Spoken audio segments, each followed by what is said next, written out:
And Grandpa Ian visits little Johnny in jail, and he said, "What happened?" And Johnny says, "I'm going to be a doctor." At this point, Ian gets a little tired of this and gives little Johnny a big smack in the face. He says, "No, you're not going to be a doctor. You're a hood, and you're probably going to be locked up for life." Now, some of you are wondering, what does that have to do with anything? And maybe Professor Finkelstein has been taking those mind-altering drugs. But, in fact, it has everything to do with what I began with, namely the peace process. The peace process was said to have begun its current phase in September 1993 with the inauguration of the Oslo Accord, the famous handshake in the White House lawn and all the rest.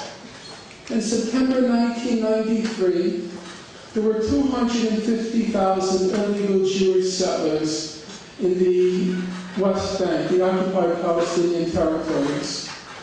17 years later, there are now 500,000 illegal Jewish settlers in the occupied Palestinian territories.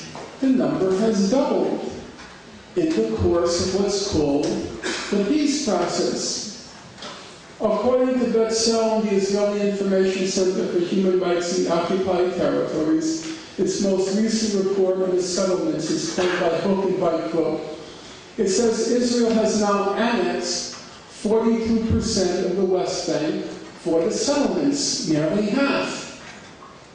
So if you judge the peace process not by what's being said, but by actual outcomes, as in you judge Johnny's future not by his saying, "I'm going to be a doctor," but by the actual actions and outcomes, a rational person concludes there is no peace process.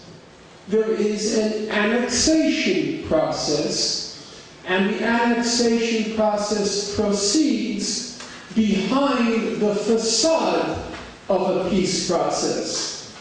In fact, the annexation process needs the peace process, because whenever Israel is called to account for its settlements and other violations of international law, Israel says, we'll resolve the issue in the course of the peace process. And so the peace process is used as a pretext and a facade for what's actually happening, namely the annexation of the occupied territories. If this talk of a peace process is completely divorced from reality, the talk in the current round of the peace process is even more divorced from reality. The current talk, as we've heard, is whether or not Israel will extend the settlement freeze. How many people are familiar? That's the question. Raise your hand. Whether Israel will extend the settlement freeze. But how can Israel extend what never happened in the first place? There was no settlement freeze. The organization which has been monitoring most closely what's happened during those 10 months of the so-called settlement freeze was Peace Now, the Israeli organization Peace Now. What did they say? At the end of the 10 months of the settlement freeze, they said, on the ground there is almost no freeze or even a visible slowdown. Settlement freeze, it was a fiction right from the outset. But it wasn't altogether a failure, said Peace Now. They said, Mr. Netanyahu, he may not win the Nobel Peace Prize, but he will certainly win the Nobel Prize for physics, or at least chemistry. Why? Because Mr. Netanyahu discovered that contrary to what scientists have thought until now, water is not the only substance that expands instead of contracting when it freezes.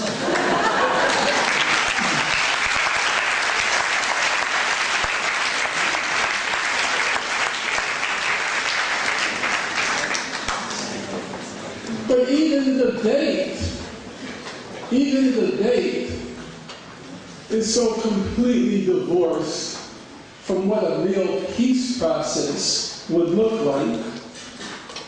There is no dispute whatsoever in the international community that the settlements are illegal under international law. When the question was put before, 5 more minutes, when the question was put before the International Court of Justice, all 15 judges agreed. They all said the settlements are illegal under international law. Under the Rome Statute of the International Criminal Court, the settlements constitute a war crime.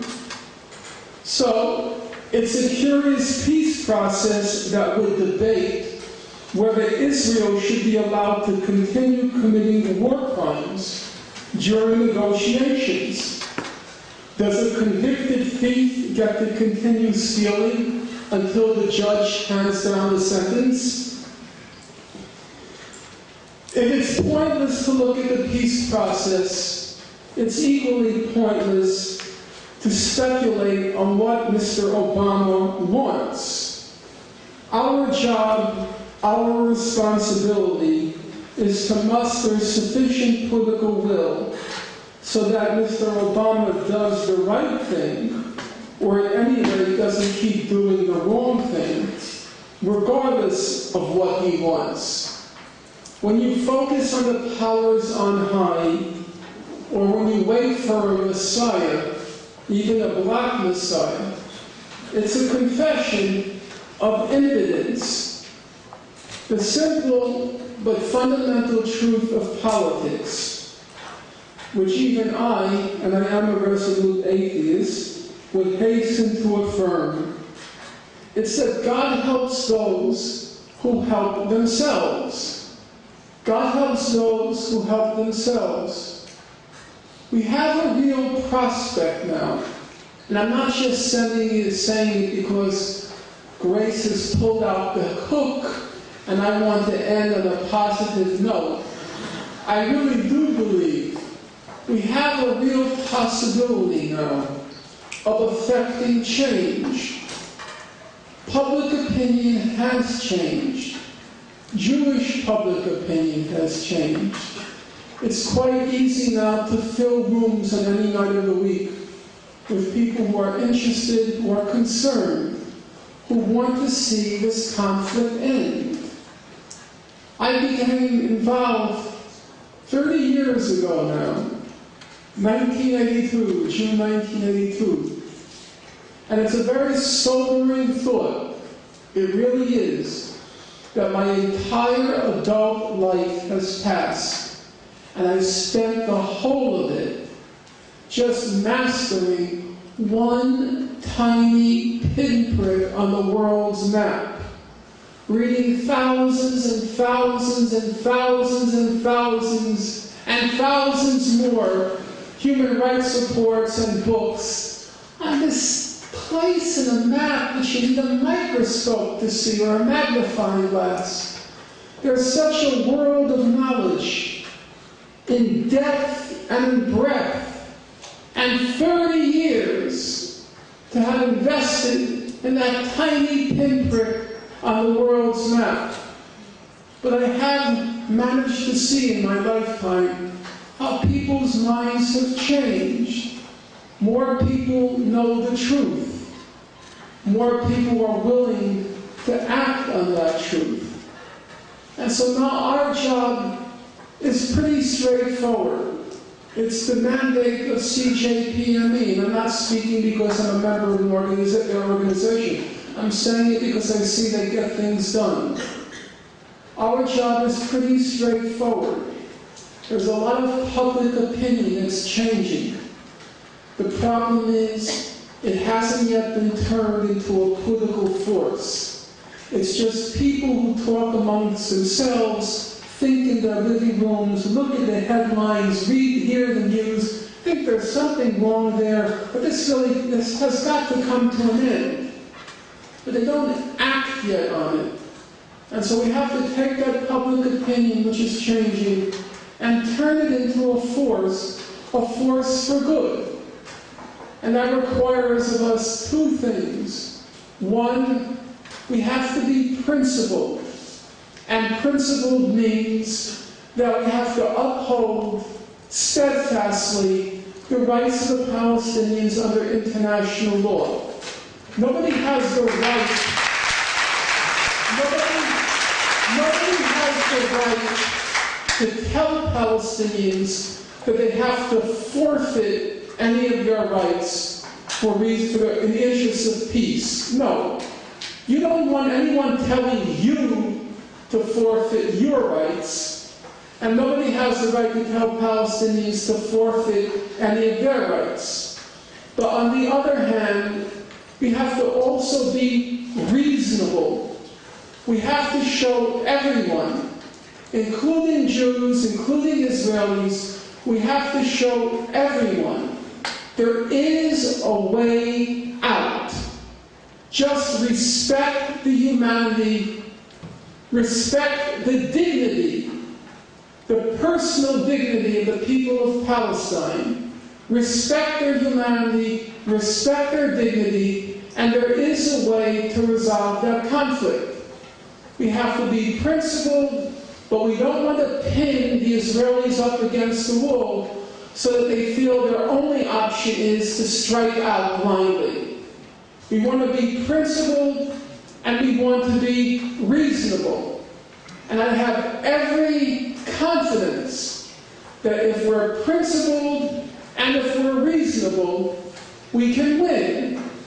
The great Palestinian-American writer Edward Said, at the end of his life, he liked to quote the Caribbean poet Aimé Césaire.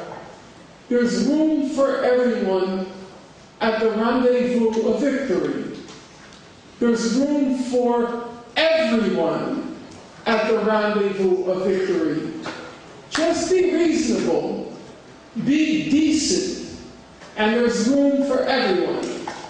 And I still look forward to that day. I still look forward to that day when I'm at that rendezvous of victory, and I hope to see really all of you there with me. Thank you.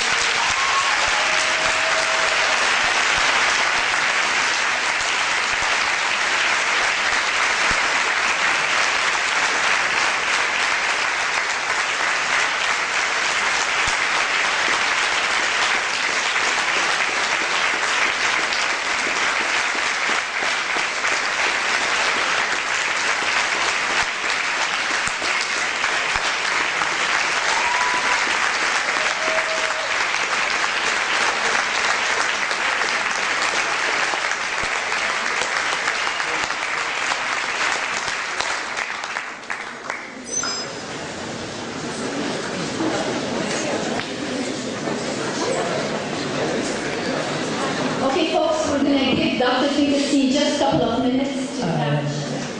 Thank you, Dr. Finkelstein, for your very good speech. You have finished in a way in the future. Right now, there is a movement, but most important, toward one democratic secular state for historic Palestine. Last weekend, there was a big meeting in Dallas. There was one before in Haifa. So what are you thinking about that issue, that one Palestine for everybody, Muslim, Jews, Christian, and so on? Thank you. Thank you, sir. Please, next question. Thank you, Dr. Finkelstein. My question is, and this is not out of